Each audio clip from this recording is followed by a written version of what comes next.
தற்போது கிடைத்த அண்மைச் செய்தி பார்த்து வருகிறோம். வேலூர் மாவட்டம் காட்பாடியில் உள்ள உணவகத்தில் உணவை பார்சல் கட்டித்தர தாமதமானதால் அங்கு தகராறானது ஏற்பட்டிருக்கிறது. இளைஞர் ஒருவர் தனது கூட்டாளிகளுடன் உணவகத்திற்குள் வந்து ஊழியரை தாக்கி அராஜகத்தில் ஈடுபட்டு வருகிறார். இதுகுறித்து போலீசார் விசாரணை மேற்கொண்டு வருகிறார்கள். இது குறித்தான சிசிடிவி காட்சிகள் வெளியாகி பரபரப்பை ஏற்படுத்தியிருக்கிறது. கூடுதல் விவரங்களை செய்தியாளர் ஜான்சன் வழங்கிட கேட்கலாம். ஜான்சன், வணக்கம். இது குறித்தான முழு விவரங்கள். வணக்கம் சிந்துஜா. வேலூர் மாவட்டம் காட்பாடி அடுத்த லத்தேரி பகுதியைச் சேர்ந்த சீனிவாசன்.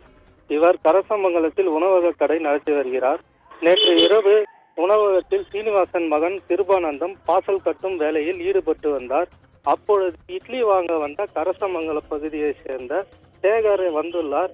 சேகருக்கு இட்லி கேட்டு தாமதமான நிலையில் சீக்கிரமாக இட்லி கட்டி தருமாறு கேட்டதாக கூறப்பட்டது.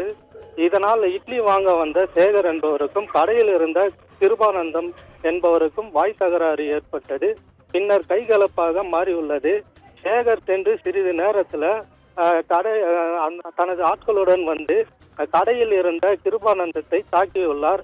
கிருபானந்தத்தின் தலையில் பலத்த காயமடைந்து கிருபானந்தம் தனியார் மருத்துவமனையில் அனுமதிக்கப்பட்டு சிகிச்சை பெற்று வருகிறார். இது தொடர்பாக விருதம்பட்டு போலீசார் விசாரணை மேற்கொண்டு வருகின்றனர். தற்பொழுது இந்த சிசிடிவி காட்சி வெளியாகி பரபரப்பை ஏற்படுத்தியுள்ளது. சிந்துஜா, விவரங்களை வழங்கியமைக்கு நன்றி ஜான்சன்.